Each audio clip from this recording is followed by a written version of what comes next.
सक्षम news India में आपका स्वागत है। और जिस तरह से अगर हम बात करें इस समय 5 स्टेट में जिस तरह से चुनाव चल रहा है, वहीं से अगर हम बात करते हैं उत्तराखंड चुनाव के, विधानसभा चुनाव की, तो इस समय हम उत्तराखंड के एक ऐसे ही विधानसभा में मौजूद हैं, यमकारेश्वर में। और जैसे अगर हम बताएं, इस विधानसभा की बात करते हैं तो इस विधानसभा को लेकर कांग्रेस जिस तरह से तैयारी में हमारे साथ मौजूद है शैलेंद्र रावत जी, जिन्होंने हमेशा ही ज़मीन से जुड़कर लोगों के लिए काम किया है। तो जनता के बीच जिस तरह से डोर टू डोर जाकर इस समय वो मिल रहे हैं, तो उसी बीच आज हमारे साथ यहाँ पर मिले हुए किस तरह से शैलेंद्र जी इस चुनाव को देखते हैं।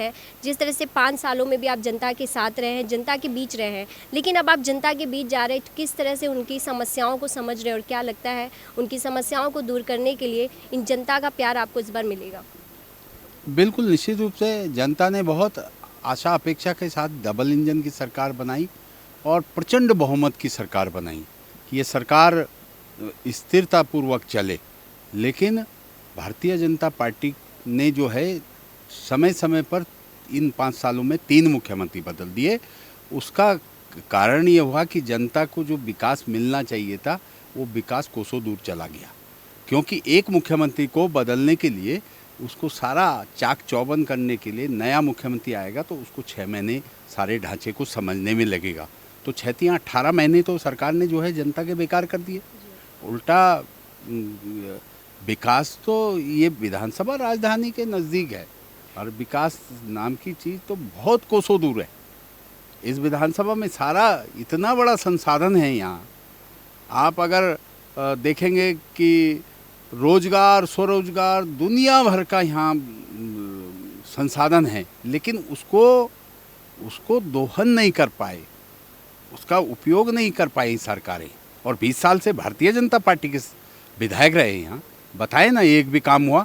यहाँ तो गंगा मैया का आशीर्वाद है जो लोगों को रोजगार मिल रहा है, जो स्वरोजगार मिल रहा है, नीलकंठ महादेव जी का है आशीर्वाद है।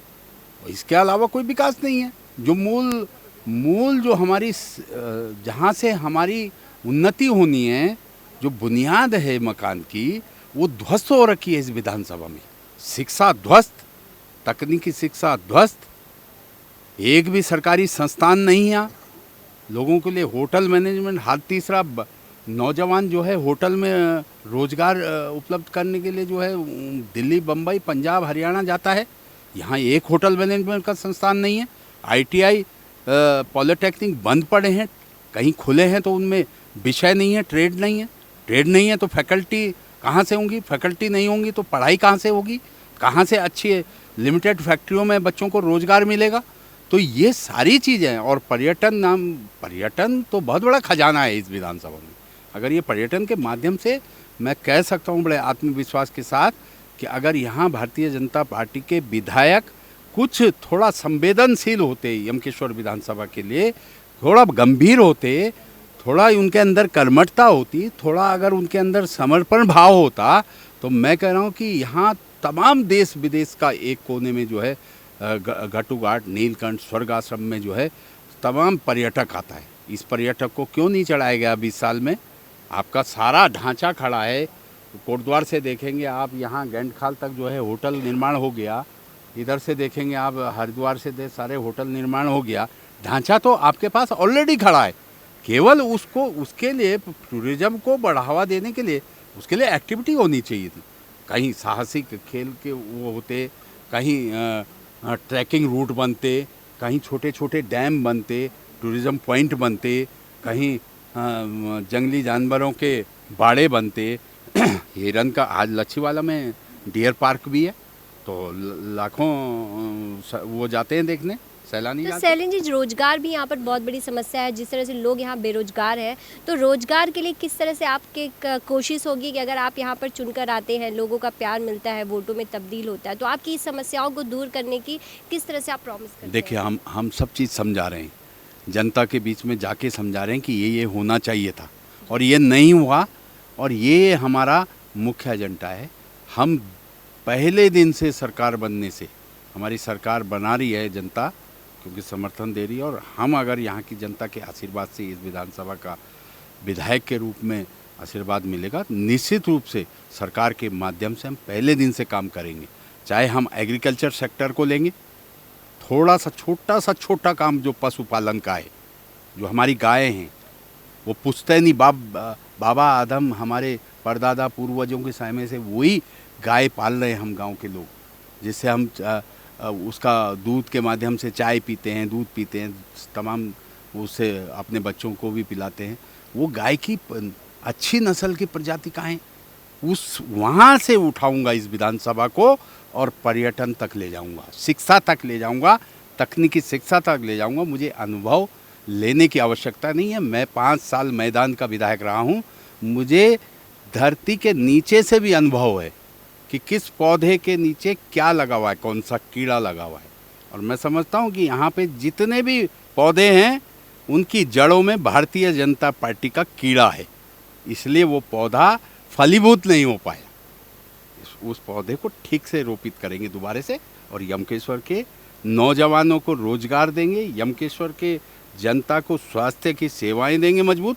आप चेलोसैंण में जाके देखिए, एक्सरा मशीन जो है सरकार ने, ऐसे एक चेलोसैंण क्या हजारों अस्पतालों में, सीएससी पीएससीओ में जो है एक्सरा मशीन दे रखी है, उनके टेक्नीशियन नहीं है। बताए नहीं यहाँ के विधायक जी, क्यों नहीं है टेक्नीशियन, क्यों मशीनें खरीद ली? मशीन इसलिए खरीदी सरकार ने, हेल्थ विभाग ने, कि करोड़ों रुपए का कमीशन मिल जाएगा और करोड़ों रुपए हमारे परसेंटेज हमारे बन जाएंगे। अरे आप मशीन खरीद रहे हो, जनता को स्वास्थ्य की सेवाएं दे रहे हो, तो उसका टेक्नीशियन होना चाहिए, उसका ऑपरेटर होना चाहिए। क्यों नहीं लगा? सरकार जवाब देना। स्वास्थ्य की सेवाएं क्यों कमज़ोर है? और माननीय सम्मानित विधायक जी, मैं दीदी कहता हूँ उनको, दीदी जी के सम्मानित पतिदेव जी तो भारत सरकार में स्वास्थ्य सचिव है। वो तो अगर एक यूं कर उंगली घुमा देंगे तो पूरे भारतवर्ष देश की स्वास्थ्य सेवाएं चाक चौबंद हो जाएंगी। मतलब आपका सीधा आरोप है कि यहाँ की विधायिका ने कुछ काम नहीं किया यहाँ के लोगों के लिए? बिल्कुल, विधायक पे सीधा आरोप है और भारतीय जनता पार्टी की सरकार पे भी सीधा आरोप है कि अगर किया है तो मेरे सामने जवाब दे। 20 सालों से इस विधानसभा में राज किया है विधायक के रूप में, और विधायक स्वयं में विधायिका में बैठता है, जहाँ संविधान का निर्माण होता है, जहाँ नियम कानून बनते हैं, तो वो क्यों नहीं करा पाए? सत्ता हो ना हो, विधायक अपने में सक्षम होता है सरकार को हिलाने में। अगर उसकी सरकार भी नहीं है तो वो सरकार को हिला सकता है, उसके अंदर ताकत है, जनता ने उसको ताकत दी हुई है। क्यों नहीं हुआ काम? तो हम तो बोलेंगे, बिल्कुल जवाब पूछेंगे, ये हमारी जिम्मेदारी भी बनती है। और अब जनता ने जो है मत के द्वारा आशीर्वाद देना है, तो जनता के बीच में ले जा भी रहे हैं, और पूर्ण रूप से जनता सहमत है हमारी बात से कि परिवर्तन होना चाहिए। एक बड़ा जनता का प्यार इस बार मिल रहा है, आपको लग रहा है? ये नहीं, जनता को ये भी समझा रहे कि एक बड़ा दुर्भाग्यपूर्ण विषय है, किसी माँ और बाप का एक बेटा होगा, अगर वो नालायक भी होगा तो उस माँ बाप के लिए बहुत प्यारा होता है। यहाँ पे दूसरा बेटा देखा ही नहीं लोगों ने, जिसको प्रतिस्पर्धा बोलते हैं। अगर दूसरा बेटा भी होता किसी माँ बाप का, तो वो तुलना करता है कि मेरा छोटा बेटा अच्छा है, मेरा छोटा बेटा कमाने वाला अच्छा है, मेरा छोटा बेटा मेहनती है, बड़ा नालायक है, बैठा रहता है, सोया रहता है। वो तुलना, उसको प्रतिस्पर्धा बोलते हैं, जिससे हमारा तुलनात्मक चार्ट बनता है। वो तुलनात्मक चार्ट 20 सालों से लगातार एक ही पार्टी का वर्चस्व रहा, और उससे जो है वो दिल्ली में बैठे भारतीय जनता पार्टी के लोग और देहरादून में बैठे वो परंपरागत विधानसभा समझने लगे अपनी, इसलिए परिवर्तन कर रही है इस बार यमकेश्वर विधानसभा की जनता। और मैं तो जनता का आशीर्वाद जगह जगह जा रहा हूँ, गांव-गांव जा रहा हूँ।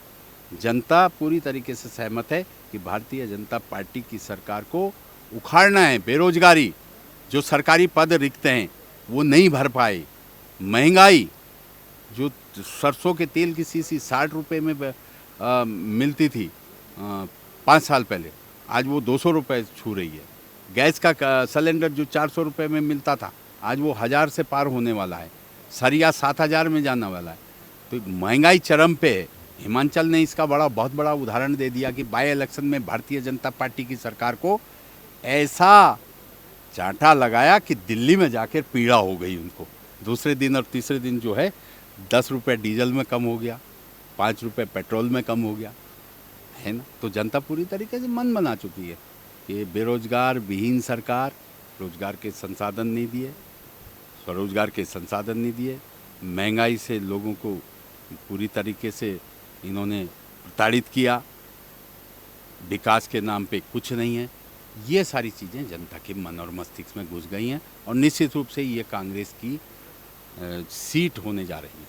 पहली बार 20 साल में यहाँ से कांग्रेस का विधायक बनने जा रहा है जनता के आशीर्वाद से। तो आपने जिस तरह से सुना कि ओमकारेश्वर की अगर हम बात करें इस विधानसभा की, इस विधानसभा में 20 साल से बीजेपी रही है, लेकिन वहीं आज जिस तरह से कांग्रेस ने आरोप भी लगा दिया है कि इस विधानसभा में कोई भी विकास कार्य नहीं हुए। और वहीं अगर हम बात करें जब हम लोगों के बीच जाते हैं तो यहाँ पर रोजगार को लेकर एक बड़ी समस्या भी देखी गई है कि लोग बेरोजगार हैं, उनके पास कोई भी रोजगार नहीं है। तो इन सभी को बदलने के लिए, यहाँ का एक नया दृश्य बनाने के लिए जिस तरह से यहाँ पे शैलेंद्र रावत जी पहुँचे हैं, अब देखना यह होगा कि किस तरह से इस चुनाव में जनता इस बातों को समझते हुए शैलेंद्र रावत जी को यहाँ के दृश्य को बदलने का मौका देती है। बस आप हमारे साथ तो ही बने रहिए आगे और भी खबरों के लिए। आप देख रहे हैं सक्षम न्यूज इंडिया, सबसे पहले सबसे तेज।